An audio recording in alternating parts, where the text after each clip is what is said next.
अस्सलामुअलैकुम dear students, welcome to pass education system. Dear students, आज की वीडियो काफ़ी इंपॉर्टेंट है जिसके अंदर मैं आप लोगों को नस्ट एनईटी 1 के जो डे 3 के अंदर एमसीक्यूज आए थे वो आप लोगों के साथ विद एक्सप्लेनेशन शेयर किए जाएंगे। डियर स्टूडेंट्स, इससे पहले अगर आप लोगों ने अभी तक हमारे व्हाट्सएप चैनल को फॉलो नहीं किया तो उसको ज़रूर करें। इसी वीडियो के डिस्क्रिप्शन में आपको व्हाट्सएप चैनल का लिंक मिल जाएगा। इसके थ्रू आप लोगों को पूरे साल के एजुकेशनल अपडेट्स लाइक के डिफरेंट यूनिवर्सिटीज़ के अंदर कब एडमिशन ओपन होंगे, कैसे अप्लाई करना है और स्कॉलरशिप की अपडेट्स हमारे व्हाट्सएप चैनल के अंदर मिलती रहेंगी। डियर स्टूडेंट्स, अभी तक के जो फिजिक्स के इंपॉर्टेंट टॉपिक्स हैं डे 1, डे 2, डे 3 में से, जिनमें से ज़्यादातर रिपीट होते गए, मैं आप लोगों को बता देता हूँ। जो फर्स्ट डे था उसमें मॉर्निंग शिफ्ट में न्यूमेरिकल बेस एमसीक्यूज़ आए थे, मगर उसके बाद ज़्यादातर थ्योरेटिकल बेस ही एमसीक्यूज़ आ रहे हैं।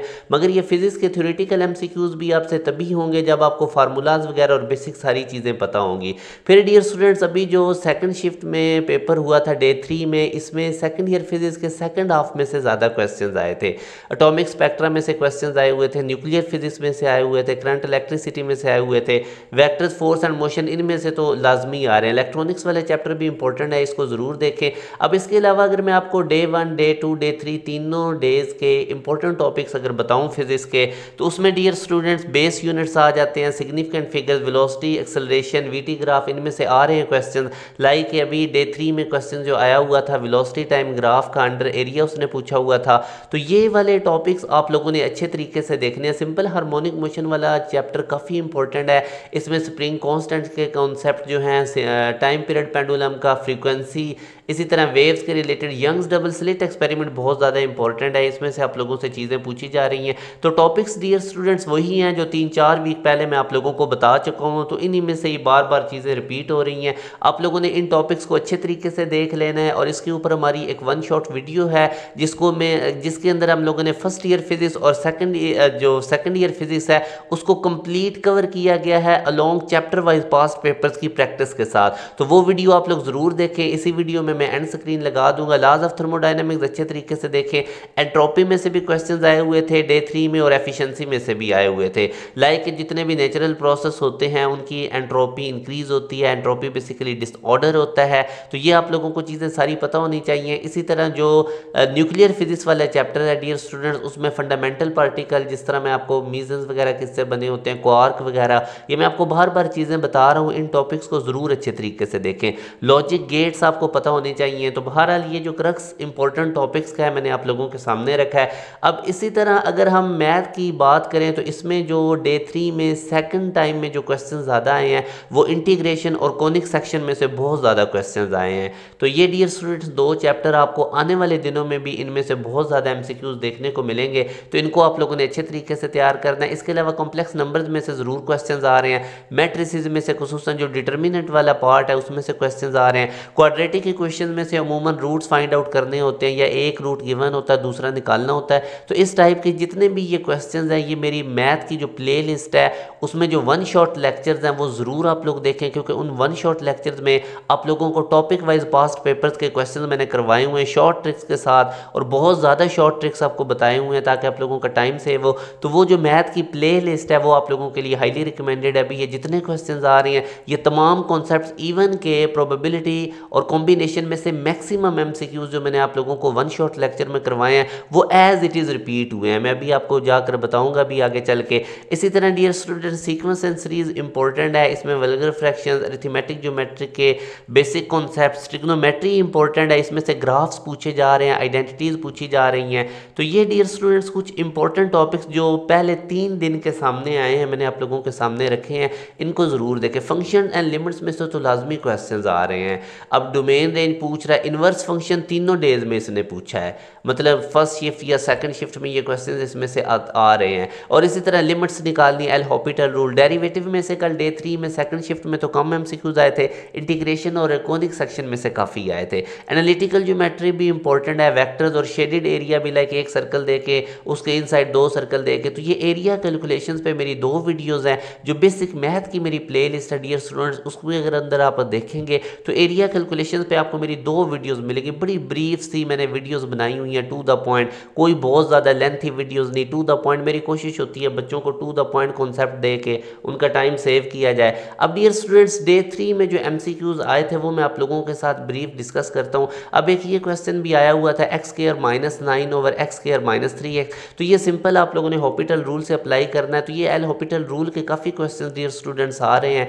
अब अगर आप डायरेक्ट लिमिट पुट करेंगे तो ये हमारे पास डिनोमिनेटर में 0 हो जाएगा, तो आप नोमिनेटर का अलग डेरिवेटिव लें, या आप इसको सिंपल सॉल्व भी कर सकते हैं a² - b² = a + b a - b से। तो x + 3x - 3 बनेगा, x - 3 x - 3 से कट जाएगा, तो ये x + 3/x बनेगा। उसके बाद आप इसमें जब डायरेक्ट लिमिट पुट करेंगे तो ये 6/3 बनेगा, जो कि 2 हमारे पास इसका राइट आंसर है। तो ये बहरहाल आप लोगों का जो फंक्शन एंड लिमिट्स वाले चैप्टर है, इसमें से dear students L Hopital rule आ रहा है, वो ज़रूर देखें। उसके बाद डोमेन रेंज देख लें और इन्वर्स फंक्शन, इन तीनों में से ही आप लोगों को आने वाले दिनों में मिलेगा। अब ये इन्वर्स फंक्शन का मैं अगेन आपको कॉन्सेप्ट रिपीट करने लगा हूँ, इसमें डे 3 में आए हैं MCQs।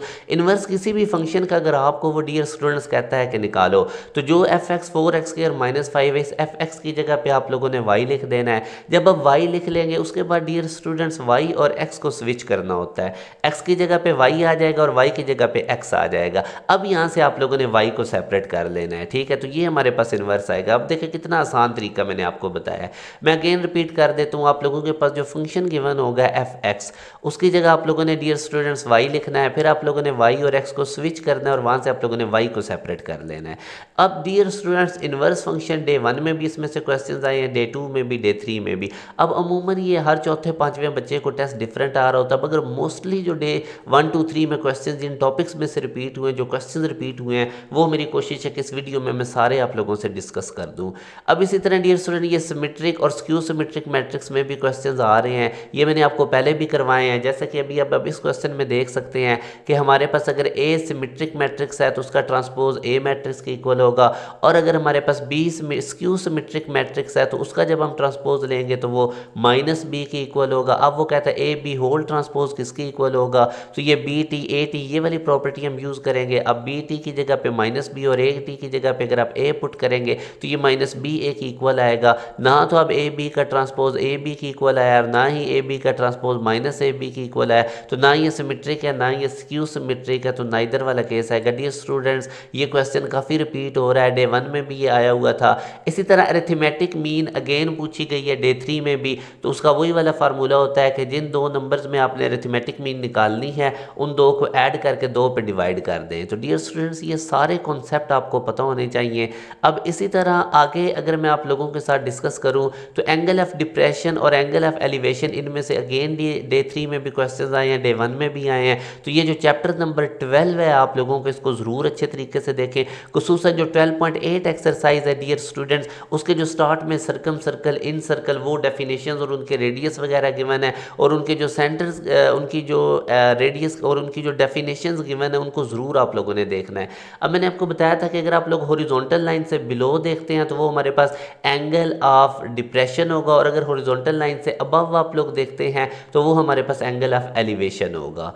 अब इसी तरह ये nth टर्म डे 3 में अगेन इसमें से क्वेश्चंस आ रहे हैं, तो कॉन्सेप्ट्स की रेपिटेशन हो रही है, क्वेश्चंस की रेपिटेशन हो रही है। तो जो मैंने आप लोगों के साथ प्लेलिस्ट शेयर की हुई हैं उनको ज़रूर देखें, और जो मैंने इंपॉर्टेंट टॉपिक्स डियर स्टूडेंट्स आप लोगों को बताए हुए हैं वो बहुत ज़्यादा इंपॉर्टेंट है। अब यहाँ से अगर आप देखते हैं तो आप लोगों को वो ये जर्नल टर्म दे के उसने nth टर्म पूछी है, तो अगर तो n के साथ -3 आ रहा है तो दोनों तरफ आप n को रिप्लेस कर दें n+3 से, और अगर डियर स्टूडेंट्स n+3 इधर होता, लेट्स सपोज n+3 होता और आपसे वो पूछता है n टर्म निकालो, तो फिर अब n के साथ +3 था तो आपने दोनों तरफ n को n-3 से रिप्लेस कर देना था। अब चूंकि n के पास -3 है तो अब दोनों तरफ n को रिप्लेस कर दें n+3 से, इधर भी n+3 से। अब ये +3 -3 से कट जाएगा और ये 4n+3 से मल्टीप्लाई हो जाएगा। इसको आप सॉल्व करेंगे तो ये हमारे पास nth टर्म आ जाएगी। अब इसी टाइप ये आप लोगों को इस तरह के क्वेश्चन 6.2 एक्सरसाइज में एक एग्जांपल मिलेगी और एक एक्सरसाइज का शॉर्ट होगा, उसको आप लोगों ने देख लेना है। फिर डियर स्टूडेंट ग्राफ ये सेकंड डे में काफ़ी आए थे, आप लोगों को पता होना चाहिए कि साइन एक्स का ग्राफ कौन सा है, कॉस एक्स का ग्राफ कौन सा है, इसी तरह टैन एक्स का ग्राफ कौन सा है। तो ये बहरहाल डियर स्टूडेंट्स इनकी भी ज़रूर आइडेंटिफिकेशन आप करें, और ये 1-2 MCQs आए हुए थे अभी डे 3 में भी। अगेन ये रिलेशन मैंने आपको बहुत बताया है, इससे वो आपसे लीनियर स्पीड और एंगुलर स्पीड का रिलेशन पूछता है। और एग्जैक्ट क्वेश्चन भी मैं आपको चल के आपको शेयर कर देता हूँ जो डे 3 में आया हुआ था। फिर ये दो करंट्स हैं डियर स्टूडेंट, दो कंडक्टर्स हैं, ये कब एक दूसरे को रिपेल करेंगे, जब इनमें अपोजिट डायरेक्शन में करंट जा रहा होगा। और अभी जो डे 3 में क्वेश्चन आया हुआ था इसमें वो कह रहा था कि दो चार्जेस सेम डायरेक्शन में जा रहे हैं तो फिर वो अट्रैक्ट करेंगे। जब चार्जेस मूवमेंट का मतलब होता है करंट, तो जब दो वायर्स में से या दो कंडक्टर्स में से सेम डायरेक्शन में करंट जाएगा डियर स्टूडेंट्स तो वो आपस में अट्रैक्ट करेंगे। बहरहाल इस केस में वो चूंकि रिपेल का कह रहा है, दो कंडक्टर्स कभी रिपेल करेंगे, करंट करेंगे कंडक्टर जब उनमें से करंट अपोजिट डायरेक्शन में जाएगा। तो अब मैं रिपीट कर देता हूँ, अगर करंट अपोजिट डायरेक्शन में दो कंडक्टर्स में से जा रहा होगा तो वो रिपेल करेंगे, और अगर सेम डायरेक्शन में जा रहा होगा तो वो अट्रैक्ट करेंगे। आगे डियर स्टूडेंट्स ये क्वेश्चन बिल्कुल एज इट इज़ आया हुआ है डे 3 में, ये फर्स्ट शिफ्ट में आया था 1.01 की पावर 5, तो इसको बाइनोमियल थ्योरम से आप लोगों ने कर लेना। मैंने आप लोगों के सामने इसका सोल्यूशन भी रख दिया, तो ये आप लोग सिंपल इस पर बाइनोमियल थ्योरम आप देख सकते हैं अप्लाई किया हुआ है। तो ये बहरहाल आप लोग 5C1 आगे ये जो आप लोगों के पास, इसको आप लिख सकते हैं 1.01 को 1 + 0.01।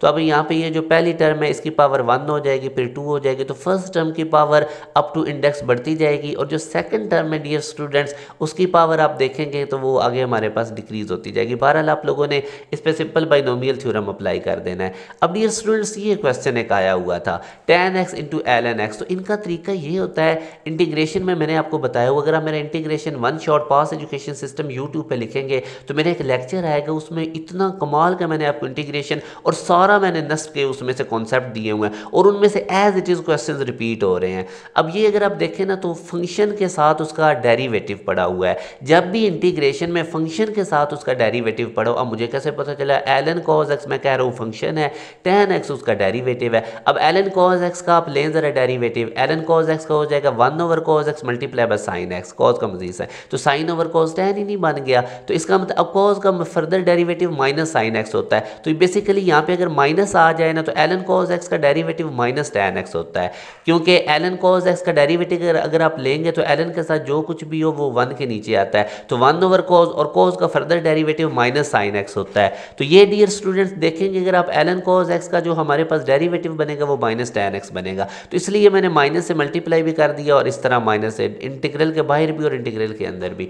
अब ln cos x फंक्शन है जिसकी पावर 1 है, साथ उसका क्या पड़ा हुआ है डेरिवेटिव। तो डियर स्टूडेंट जब फंक्शन के साथ उसका डेरिवेटिव पड़ा हो इंटीग्रेशन में तो फंक्शन पे इंटीग्रेशन का पावर रूल लगता है। अब ln cos x की पावर 1 है तो इसकी 1 पावर में ऐड करूंगा तो 2 बन जाएगा और सेम पावर से डिवाइड कर दूंगा। तो डियर स्टूडेंट्स अब इस क्वेश्चन में आप लोगों ने सीखा क्या, जब भी आप लोगों के साथ फंक्शन के साथ उसका डेरिवेटिव इंटीग्रेशन में पड़ा होगा तो फंक्शन के साथ पावर रूल लगा दे, उसकी पावर में ऐड कर दें, सेम पावर से डिवाइड कर दे। और अगर ये क्वेश्चन ऐसे होता कि ये जो फंक्शन है ये हमारे पास डिनोमिनेटर में होता, अब फॉर एग्जाम्पल मैं आप लोगों के साथ थोड़ा सा इसको मैं और एलेबरेट करना चाहता हूँ क्योंकि ये इंपॉर्टेंट कॉन्सेप्ट है। वैसे तो बेहतर ये इंटीग्रेशन वन शॉट पास एजुकेशन सिस्टम यूट्यूब पे लिखे तो मेरा लेक्चर आ जाएगा। ये अब आप लोगों के पास फंक्शन था ln cos x, ठीक हो गया, और इसकी पावर है 1, साथ इसके पड़ा हुआ था डेरिवेटिव। तो मैंने सिंपल इंटीग्रेशन कैसे करेंगे, इसकी पावर में ऐड कर दिया, सेम पावर से डिवाइड कर दिया, तो ये हमारे पास इंटीग्रेशन आ गई।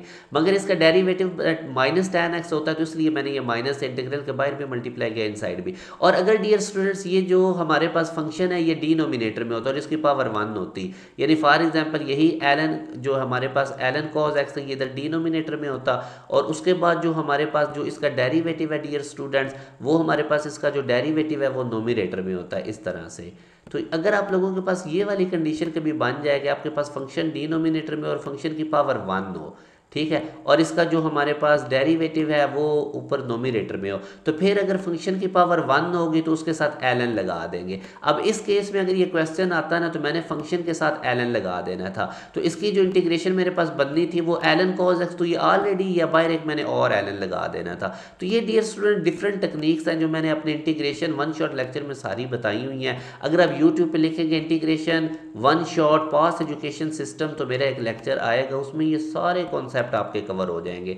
अब मैं अगेन आप लोगों को रिपीट कर देता हूं कि अगर आप लोगों के पास फंक्शन के साथ डेरिवेटिव पड़ा हुआ इंटीग्रेशन में तो फंक्शन पे पावर रूल लग जाएगा, और अगर फंक्शन डिनोमिनेटर में है ऊपर उसका डेरिवेटिव पड़ा हुआ है तो फंक्शन के साथ ln लगा देंगे, और फंक्शन की पावर अगर 1 है डिनोमिनेटर में है और नोमिनेटर में उसका डेरिवेटिव है तो फिर फंक्शन के साथ ln लगा देंगे, वो उसकी इंटीग्रेशन होगी। और अगर फंक्शन डिनोमिनेटर में है और उसका डेरिवेटिव नोमिनेटर में है और फंक्शन की पावर 1 के अलावा कोई है 2, 3, 4 तो फिर फंक्शन की पावर ऊपर जाएगी, उसका साइन रिवर्स होगा और उसके बाद उसके ऊपर पावर रूल लग जाएगा। तो ये 3 मेथड आप लोगों ने 3 टेक्निक्स याद रखनी है।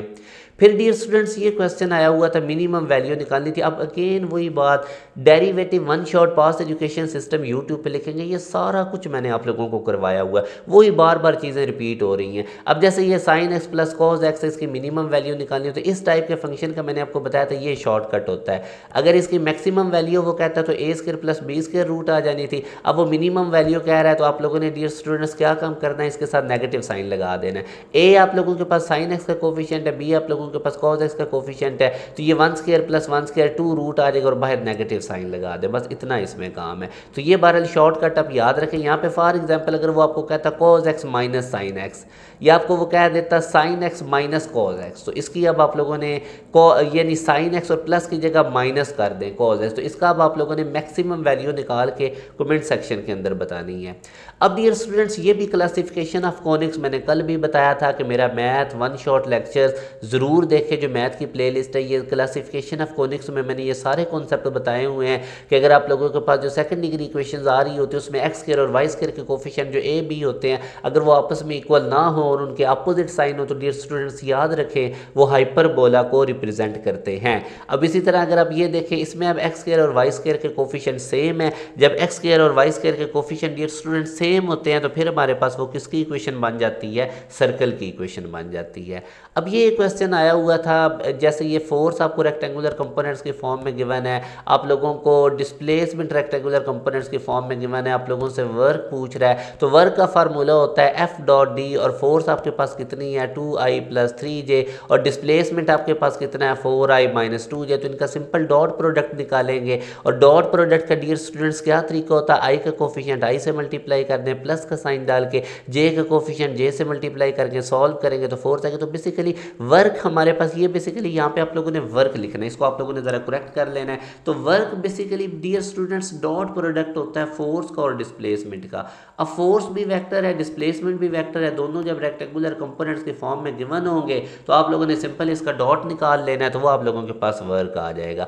अब आगे dear students area under velocity time graph, ये मैंने आपको बताया था डिस्टेंस होता है और जो इसकी स्लोप होती है डियर स्टूडेंट्स वो एक्सेलरेशन को रिप्रेजेंट करती है। तो स्लोप बेसिकली वाई एक्सिस वाली क्वांटिटी को एक्स एक्सिस वाली क्वांटिटी से डिवाइड करें, तो वी को जब टी से डिवाइड करेंगे तो एक्सेलरेशन बन जाएगा, और जब एरिया निकालेंगे डियर स्टूडेंट्स तो ये हमारे पास डिस्टेंस बन जाएगा वी टी ग्राफ का। फिर उसने पूछा हुआ था which of the following is not conservative force, तो नॉन कंजर्वेटिव फोर्सेज आप जो वर्क एंड एनर्जी वाला आपका चैप्टर है उसमें से वो जरूर करें, टेंशन इन स्ट्रिंग हो जाती है, फ्रिक्शन की फोर्सेज, ये सारी की सारी नॉट कंजर्वेटिव है। और कंजर्वेटिव में ग्रेविटेशनल फील्ड करेगा जिस तरह ग्रेविटेशनल फोर्स, तो ये बहरहाल आप लोगों ने देख लेनी है। फिर ये वाला वो question dear students as it is आया हुआ था जो v equal to r omega में से, तो ये डियर स्टूडेंट बड़ा टाइम टेकिंग चीज़ें होती हैं क्वेश्चन करने, फिर उनको एक प्रॉपर वे से आप लोगों को मैं सोल्यूशन करके दे रहा होता हूँ ताकि आपको समझने में आसानी हो रही हो। तो इसलिए आप मैक्सिमम ये जो प्ले लिस्ट है इनको अपने दोस्तों से भी शेयर किया करें ताकि मैक्सिमम बच्चों का फ़ायदा हो सके। और ये बहुत ज़्यादा एफर्ट की जाती है, बहुत आप लोगों के लिए हम कर रहे होते हैं ताकि आप लोग अपनी ड्रीम यूनिवर्सिटीज़ के अंदर जा सकें। अब बाईसाइकिल व्हील का उसका रेडियस डियर स्टूडेंट्स ने बता दिया 0.70 और एंगुलर स्पीड ओमेगा उसकी बता दी है 6.3, लीनियर स्पीड निकालनी है तो v equal to r omega, r की जगह उसकी वैल्यू ओमेगा की जगह उसकी वैल्यू पुट करके पॉइंट्स रिमूव करके मल्टीप्लिकेशन करें तो अप्रोक्सीमेटली 4 पॉइंट समथिंग इसका आंसर आ जाएगा। अब डियर स्टूडेंट जो सिंपल पेंडुलम है ये इंतहाई इंपॉर्टेंट है, मैं आपको बार बार कह रहा हूँ। सिंपल हार्मोनिक मोशन वाला जो चैप्टर है फर्स्ट ईयर फिजिक्स में, अगर आप मेरी पहले 1 मंथ पहले 3-4 वीक्स पहले की भी वीडियोस देखेंगे तो मैं आपको ये बताई जा रहा था कि उसको अच्छे तरीके से करें। अब जैसे इसमें से ये क्वेश्चन आ सकता है इतने टाइम्स लेंथ इंक्रीज डिक्रीज हो रही है जी, इतने टाइम्स हो रहा है, पेंडुलम की लेंथ क्या होगी, पेंडुलम का टाइम पीरियड क्या होगा, पेंडुलम की फ्रीक्वेंसी क्या होगी। तो इस तरह के क्वेश्चन आप लोगों को इसके अंदर से देखने को मिलेंगे। अब जैसे यहाँ से वो कहता है कि लेंथ अगर उसकी 5 टाइम्स हो जाए, जी जो है वो 1/5 टाइम्स हो जाए तो टाइम पीरियड कितना होगा, तो लेंथ को 5 टाइम कर दें, जी को 1/5 कर दें, तो ये बटे का बटा 5 ऊपर वाले 5 से मल्टीप्लाई होकर 25 बनेगा, 25 रूट से कट के हमारे पास 5 आ जाएगा। इसी तरह डियर स्टूडेंट्स आगे इंटरफेरेंस जो है ये मोनोक्रोमेटिक लाइट होगी तो शो होगी, अदरवाइज नहीं होगी, तो ये भी आप लोगों ने अच्छे तरीके से देख लेना इंटरफेरेंस वाला topics. Entropy of melting of ice एक नेचुरल प्रोसेस है, तो नेचुरल प्रोसेस की एंट्रोपी इंक्रीज होती है। एंट्रोपी एंट्रोपी बेसिकली डिसऑर्डर को कहते हैं, तो ये आप लोगों ने एंट्रोपी वाली चीज़ें देखनी है। फिर एफिशिएंसी कार्नो इंजन में से आए हुए थे कि इसकी 100% कब होगी। अब एफिशिएंसी हमें पता है कि कार्नो इंजन की फार्मूला हमारे पास होता है 1 - T2/T1 × 100। डियर स्टूडेंट्स, T2 हमारे पास सिंक का टेम्परेचर होता है, लो बॉडी का, लो रिजर्वायर का, और T1 हमारे पास हाई रिजर्वायर का टेम्परेचर होता है। तो अगर T2 0 कर दें तो 0/T1 ये 0 हो जाएगा, 1 - 0 1 होगा, 100 से मल्टीप्लाई होकर 100%। तो एफिशिएंसी उस वक्त 100% होगी जब T2 0 केल्विन होगा। और T2 0 केल्विन का मतलब होता है कि जो आपके पास लो टेम्परेचर रिजर्वायर है वो 0 केल्विन पे होगा, तो हमारे पास एफिशिएंसी कार्नो इंजन की 100% होगी। मगर ये वाला टेम्परेचर अचीव करना पॉसिबल नहीं है, तो इसलिए कार्नो इंजन की एफिशिएंसी 100% नहीं होती बल्कि मैक्सिमम होती है। मगर 100% कब हो सकती है वो आपको पता होना चाहिए, जब T2 हमारे पास 0 केल्विन होगा।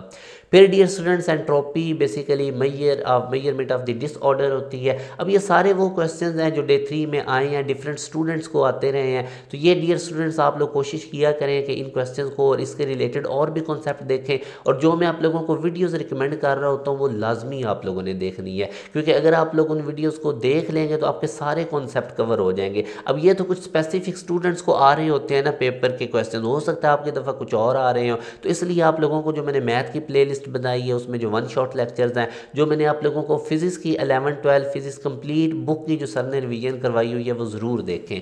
आगे वो कहता है for a proton moving in the direction of electric field, अगर इलेक्ट्रिक फील्ड की डायरेक्शन में कोई प्रोटॉन जा रहा है तो डियर स्टूडेंट्स उसकी पोटेंशियल एनर्जी और इलेक्ट्रिक पोटेंशियल दोनों डिक्रीज होगा। जब फील्ड के अलॉन्ग जाते हैं तो काइनेटिक एनर्जी इंक्रीज होती है डियर स्टूडेंट्स, और जब फील्ड के अगेंस्ट जाएगा कोई चार्ज पार्टिकल तो उस वक्त उसकी पोटेंशियल एनर्जी भी और इलेक्ट्रिक पोटेंशियल भी इंक्रीज होगा। और ये इंपॉर्टेंट टाइप का क्वेश्चन है, ये काफ़ी दफ़ा रिपीट हुआ है, अभी ये डे 3 में भी आया हुआ था, इससे पहले ये लास्ट टाइम भी नेक्स्ट एनडीटी 1 में डिफरेंट डेज के अंदर आता रहा था। आगे डियर स्टूडेंट्स, ये वही क्वेश्चन जो मैं अभी आपको स्टार्ट में बता रहा था कि if direction of current in 2 parallel wires in opposite direction, तो हमारे पास वो रिपेल करेंगी। और उसके बाद अगर आप देखें तो ये क्वेश्चन डे 1 में भी आया, डे 2 में भी, और कुछ बच्चों को ये डे 3 में भी आया कि अगर ए और बी दो वेक्टर्स आपको गिवन है तो आपने एक ऐसा वेक्टर निकालना है जो इनके परपेंडिकुलर होगा।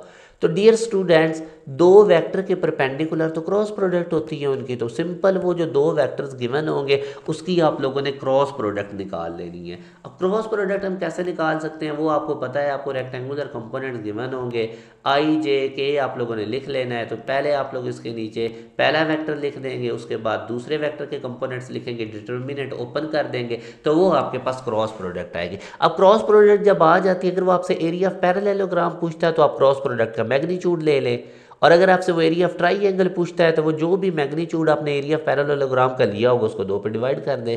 तो ये डियर स्टूडेंट्स मेरी कोशिश होती है कि मैं एमसीक्यूज के साथ आपको 3-4 और कॉन्सेप्ट भी दे दूं। आगे वो कहता है when will be the fringe spacing become half, तो ये फार्मूला आप लोगों के सामने है। इसमें अब ऑप्शंस तो आप एग्जैक्ट नहीं उस बच्चे को पता थे, तो ऑप्शन से अंदाज़ा लग जाता है कि कब हाफ होगा। ये वेव लेंथ है, ये स्क्रीन का डिस्टेंस है, और ये डी हमारे पास स्लिट सेपरेशन है। उसके बाद डियर स्टूडेंट्स ये क्वेश्चन भी मतलब टाइम डायलेशन में से भी आए हुए थे क्वेश्चन, लाइक अब आपको पता है कि जब कोई बॉडी मूव करना स्टार्ट करती है v स्पीड के साथ, और जैसे जैसे इसकी जो स्पीड है वो स्पीड ऑफ लाइट को इंक्रीज हो जाती है, पहुंचने लग जाती है, तो टाइम डायलेट होना शुरू हो जाता है। तो ये डियर स्टूडेंट्स बहरहाल आप लोगों ने इसका रिलेशन देख लेना है, ये रेस्ट के ऊपर टाइम है, और ये टी और टी नॉट कब इक्वल होंगे जब बॉडी किस स्पीड से मूव करेगी। तो ये अब आप देख सकते हैं अगर ये v 0 होगा, रेस्ट पे होगा, तो ये हमारे पास टर्म 0 हो जाएगी, 1 - 0 1 होगा, तो t = t0 हो जाएगा। तो इस टाइप के क्वेश्चंस आप लोगों से वो पूछ सकता है। फिर डियर स्टूडेंट जो डेरिवेटिव 2.1 एक्सरसाइज के स्टार्ट में जो टेबल गिवन है इंतहाई इंपॉर्टेंट है, बहुत इंपॉर्टेंट है, मैंने पहले भी बताया हुआ है। जैसे अब देख सकते हैं आपने वो पूछा रहा है कि ये किसकी नोटेशन है, तो ये हमारे पास इस साइंटिस्ट की थी, इसके अलावा वो बाकियों की भी पूछ सकता है, लाइक dy/dx किसकी थी, ये भी इसने लास्ट टाइम पूछा हुआ था, तो वो भी एमसीक्यूज आप देख सकते हैं कि ये लिबनिज की थी। तो ये बहरहाल आप लोगों ने टेबल ज़रूर देखना है। फिर डियर स्टूडेंट्स आगे वो कहता है कि अगर ये जो 6 चैप्टर के स्टार्ट में जो प्लेन जो हमारे पास पैराबोला कब बनता है, हाइपरबोला कब बनता है, एलिप्स कब बनती है, कौन को प्लेन किस तरह से कट करें, तो वो कटिंग भी आप लोग करें। ये मैंने अपनी जो वर्कशीट्स है मैथ की बैच के अंदर ये चीज़ें मैंने करवाई हुई हैं अपने स्टूडेंट्स को। तो आप लोग बहरहाल ये जो सेकेंड ईयर मैथ के चैप्टर 6.1 के स्टार्ट की थ्योरी है वो ज़रूर पढ़ें, इसमें से क्वेश्चन आते हैं और अभी डे 3 में भी आए हैं। अब फॉर एग्जाम्पल ये वो कहता है कि जो अब ज़ाहिर है कौन 3D या 3D चीज़ को कट करने के लिए हमें 2D की ज़रूरत होती है, और 2D को हम प्लेन कहते हैं। तो वो कहते कहते हैं कि प्लेन अगर वर्टिक्स में से कोन के पास करती है तो वो जो इंटरसेक्शन है वो आपको क्या देती है, तो वो पॉइंट सर्कल देता है। मैंने ये एनिमेशन से भी चीज़ सिखाई हुई है। आप एक और काम भी करें, आप अभी यूट्यूब पे लिखें इस वीडियो के बाद सर्कल वन शॉट पास एजुकेशन सिस्टम, तो मेरी सर्कल की वन शॉट वीडियो आएगी 52 मिनट्स की है, सारा सर्कल क्लियर किया और रेलेवेंट टू द पॉइंट। वो जो पहले 10 मिनट होंगे उसमें मैंने एनिमेशन से ये चीज़ समझाई हुई है कि प्लेन कोन को किस तरह से कट करे तो कौन सा सेक्शन बनता है। हाईली रिकमेंडेड वीडियो है, इसके बाद अभी उसको आप लोगों ने ज़रूर देखना है। फिर डियर स्टूडेंट ये स्पेलिंग करेक्शंस आई हुई थी, तो इनको भी आप लोगों ने देख लेना है। मैंने करेक्ट करके स्पेलिंग आप लोगों के सामने रख दी है।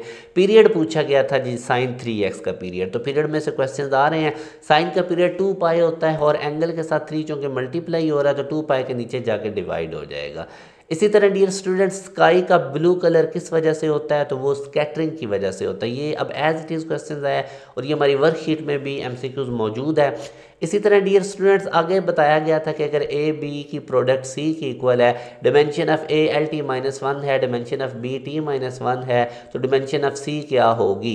तो डियर स्टूडेंट सी हमें पता है ए बी की इक्वल है, ए का डिमेंशन पुट करें LT-1, इधर पुट करें बी का डिमेंशन T-1 में ऐड होकर T-2 हो जाएगा पीछे L, तो LT-2 is the dimension of C. तो यहाँ से हमें पता चला कि सी बेसिकली एक्सेलरेशन को रिप्रेजेंट कर रहा है। सिंबल इनके डिफरेंट हो सकते हैं। आगे डियर स्टूडेंट्स वो कहता था जो क्वेश्चन, अब ये एज इट इज़ क्वेश्चन मेरी वर्कशीट में मौजूद है। प्रोबेबिलिटी अभी आप यूट्यूब पे लिखें प्रोबेबिलिटी वन शॉट पास एजुकेशन सिस्टम, अब ये 2 साल पहले मैंने लेक्चर दिया हुआ है, एज इट इज़ ये क्वेश्चन आपको नज़र आएगा। यही नहीं, ये जितने मैं आपको करवा रहा हूँ, जितने अभी आने वाले दिनों में भी आएंगे, ये सारे उन्हीं में से रिपीट हो रहे हैं। या as it is MCQs repeat होगा या रेपिटेशन ऑफ कॉन्सेप्ट होगी। तो इसलिए मैं आपको बार बार कह रहा हूँ तो वो मैथ की प्ले लिस्ट लाजमी करें। अब इसमें वो कह रहा है if a die is rolled twice what is the probability to get sum of dot 7। तो इसका मैंने प्रॉपर आपको शॉर्टकट बताया हुआ है। अब मैं वो इधर एक्सप्लेन करने लग गया तो टाइम ज़्यादा लग जाएगा। अब वो वीडियो ज़रूर देखें, प्रोबेबिलिटी वन शॉट आगे लिखें पास एजुकेशन सिस्टम, तो वो आपके सामने मेरी वीडियो आएगी। अब ये स्टूडेंट्स याद रखें जब 2 डाई हम रोल करते हैं तो इनकी टोटल सैम्पल स्पेस के लिए फार्मूला होता है 6 की पावर n। तो जब मैं n की जगह 2 पुट करूँगा तो टोटल सैम्पल स्पेस 36 बनेगा। अब अगर वो डियर स्टूडेंट्स 7 तक, अगर वो आपसे सम 7 पूछ रहा है तो एक इससे कम कर दें, शॉर्टकट ये है, तो ये 6 आ जाएगा। तो 6 divided by total sample space 36, 6/36 हमारे पास 1/6 आ जाएगा। तो इस तरह से डियर स्टूडेंट्स आप लोगों ने इन क्वेश्चंस को देखना होता है, कोई ये मुश्किल चीज़ें नहीं होती अगर आपने मेरे वो वन शॉट मैथ के लेक्चर्स लिए हुए हैं। अब ये मिडिल टर्म उसने पूछी थी इसकी एक्सपेंशन में, तो डियर स्टूडेंट्स अब क्योंकि ये नंबर ऑफ टर्म्स ऑड हैं तो मिडिल टर्म हमारे पास 4th पोजीशन पे होगी। उसका फार्मूला भी आप देख लें 1 + n/2n की जगह मैं 7 पुट करूँगा तो ये 4th आएगा। अब ये 4th नंबर वाली टर्म आप लोगों ने जर्नल टर्म का फार्मूला यूज़ करके फाइंड आउट कर लेनी है। आगे डियर स्टूडेंट्स ये पूछा गया था tan square minus second square ये किसके इक्वल होता है, तो यहाँ पे आइडेंटिटी यूज़ करें 1 + tan स्क्वायर अगर इक्वल है सेकंड स्क्वायर के तो 1 इधर ही रहने देंगे, tan स्क्वायर सेकंड स्क्वायर में से जाके माइनस हो जाएगा। तो second square minus tan square अगर 1 की इक्वल है तो tan square minus second square -1 की इक्वल होगा। दोनों तरफ आप माइनस से मल्टीप्लाई भी करेंगे तो आपके पास ये tan square minus second square बनेगा जो कि -1 की इक्वल है। अब इसी तरह डियर स्टूडेंट्स एक क्वेश्चन इस टाइप का था। अब एग्जैक्ट वैल्यूज तो उस बच्चे को नहीं याद थी। A/sin अल्फा B/sin बीटा ये फार्मूला अप्लाई होना था और बीटा एंगल निकालना था, बाकी ये 2 साइड्स और एक एंगल गिवन था।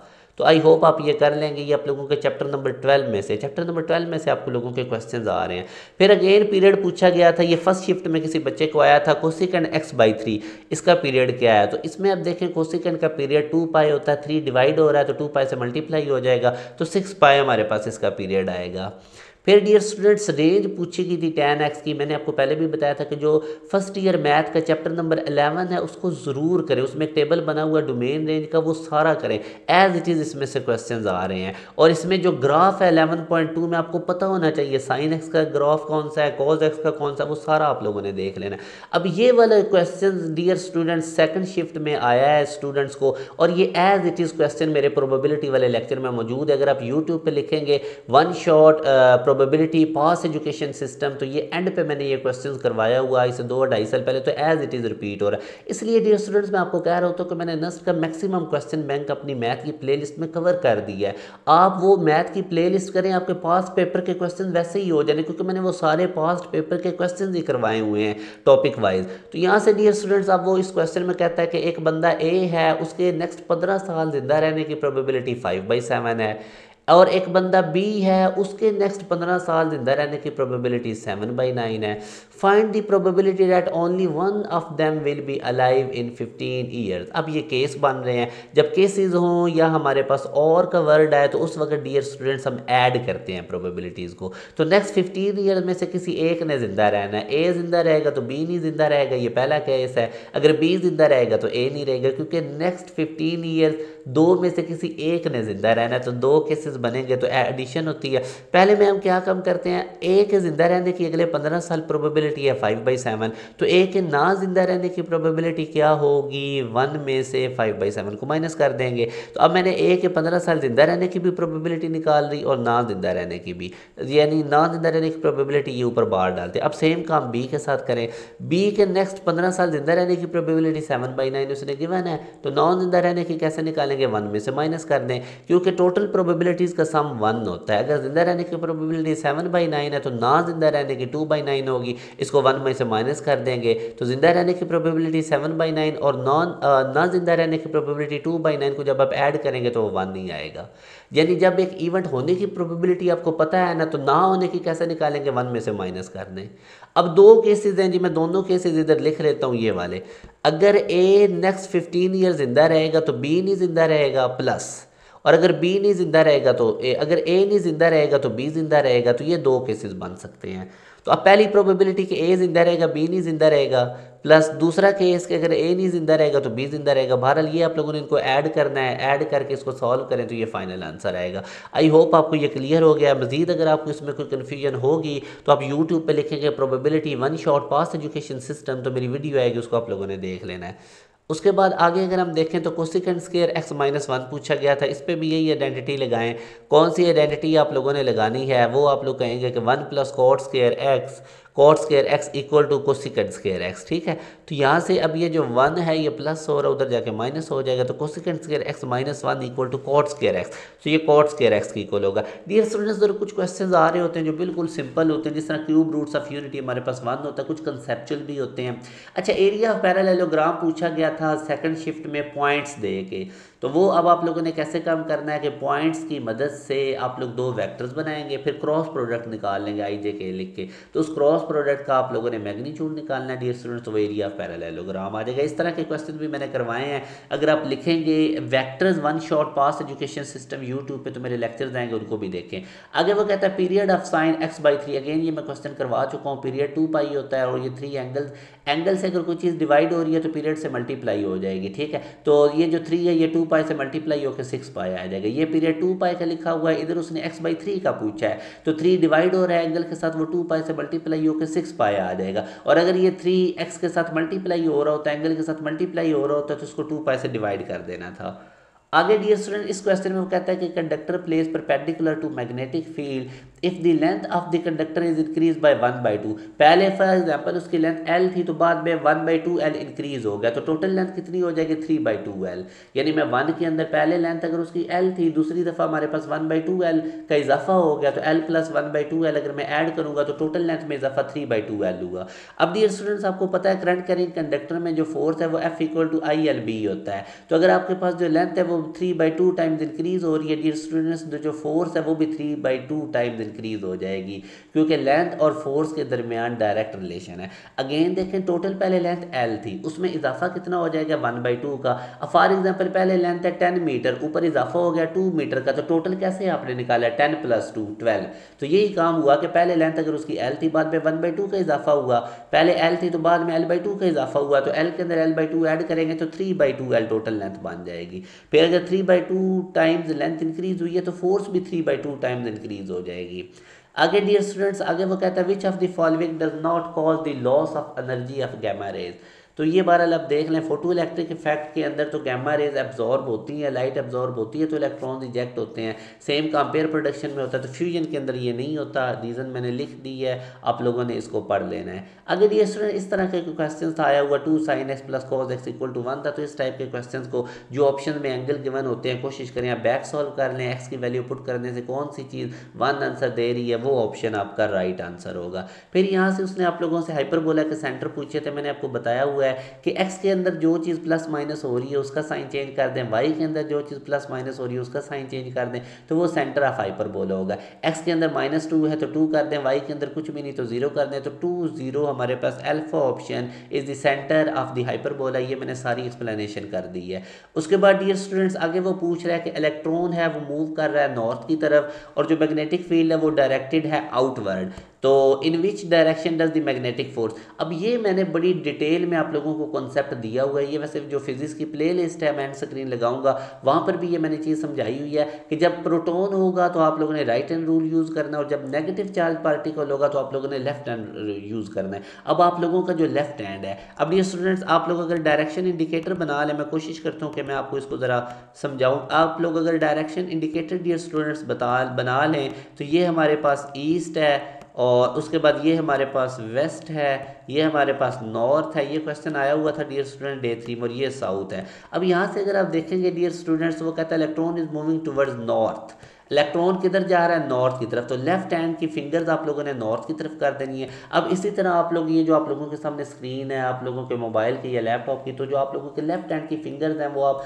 इसी तरह नॉर्थ की तरफ अपवर्ड शो करें और जो पाम होता है डियर स्टूडेंट्स लेफ्ट हैंड का जो कि हमारे वो मैग्नेटिक फील्ड की तरफ होता है। मैग्नेटिक फील्ड वो बता रहा है आप लोगों के पास कि वो आउटवर्ड है, तो आप लोगों ने जो अपना लेफ्ट हैंड में क्यों लगा रहे हो, क्योंकि नेगेटिव चार्ज पार्टिकल है इलेक्ट्रॉन, तो आप लोगों ने फिंगर जो है वो नॉर्थ पोल की तरफ करनी है, अपवर्ड करनी है। बिल्कुल लैपटॉप की स्क्रीन या मोबाइल की स्क्रीन के साथ आप अपना लेफ्ट हैंड अपने चेहरे के सामने कर लें, फिंगर्स अपवर्ड करें बिल्कुल स्ट्रेट और जो पाम है वो अपने चेहरे की तरफ करें आउटवर्ड, क्योंकि पाम मैग्नेटिक फील्ड को शो कर रही है कि वो बाहर की तरफ आ रहा है। जो जो थंब होगा वो आप देखेंगे आपका लेफ्ट साइड पे यानी वेस्ट की डायरेक्शन में जा रहा है, तो यूं हमारे पास जो उस पर जो मैग्नेटिक फोर्स लगेगी वो वेस्ट की डायरेक्शन में है, क्योंकि जो मैग्नेटिक फोर्स होती है वो परपेंडिकुलर होती है डियर स्टूडेंट जिधर चार्ज पार्टिकल जा रहा हो वेलोसिटी और मैग्नेटिक फील्ड के। अब जो मैग्नेटिक फील्ड है वो बाहर की तरफ लाइंस आ रही हैं आप लोगों की तरफ और जो नॉर्थ है वो ऊपर अपवर्ड है, तो फोर्स इन दोनों के परपेंडिकुलर है। तो आई होप आप लोग जब ये अप्लाई करेंगे तो आपको क्लियर हो जाएगा। वैसे मैंने इसकी एक्सप्लेनेशन भी लिख दी है, मैं अगेन रिपीट करता हूँ, नॉर्थ पोल की तरफ आप लोगों ने फिंगर्स करने, आप लोग अपने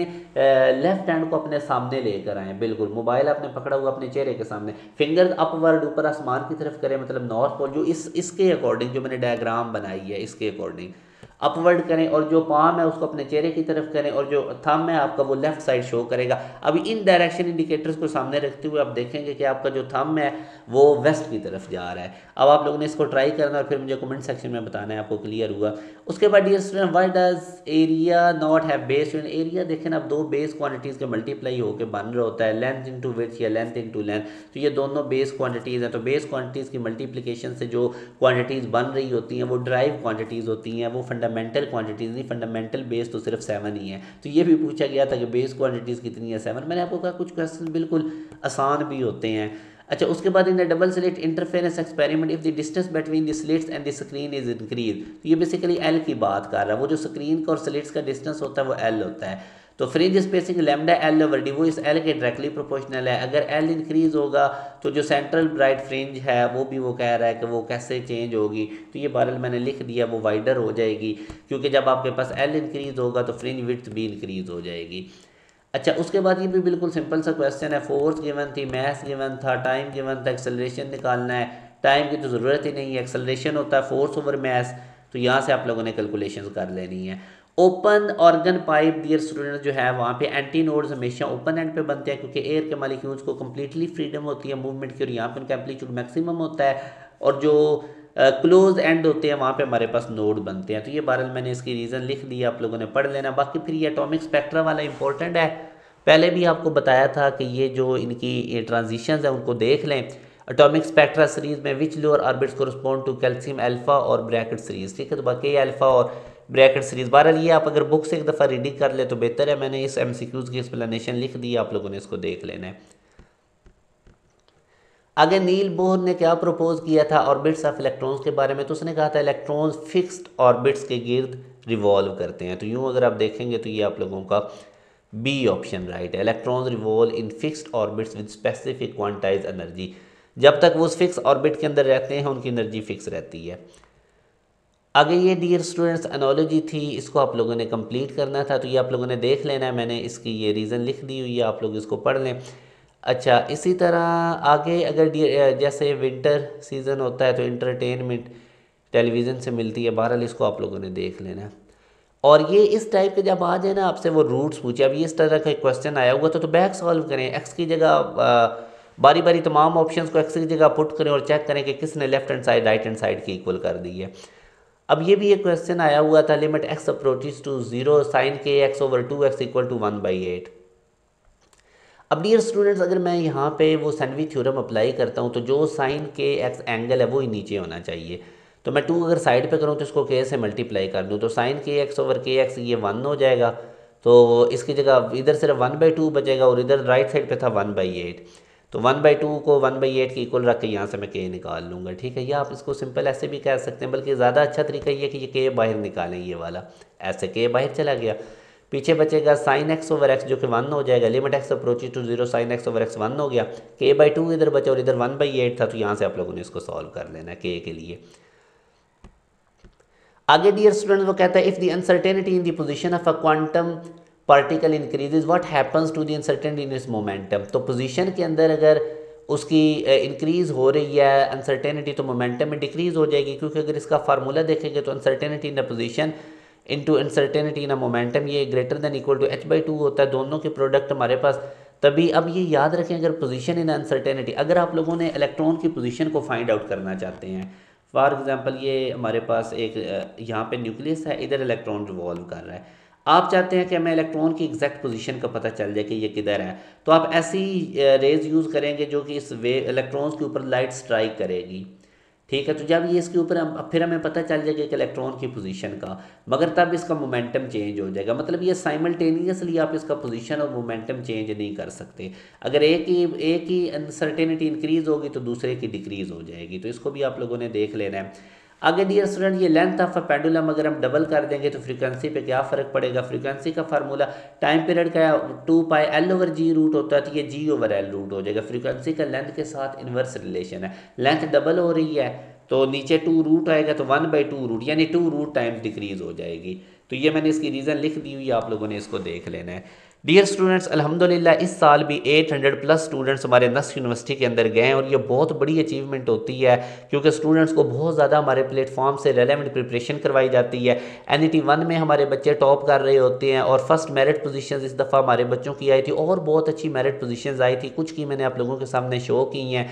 ये हमारा NET 1 का टॉपर था, ये NET 2 का, ये NET 3 का। तो इतना अच्छे बच्चे तभी स्कोर लेते हैं जब उनको बहुत ज़्यादा रेलेवेंट प्रिपरेशन करवाई जाए।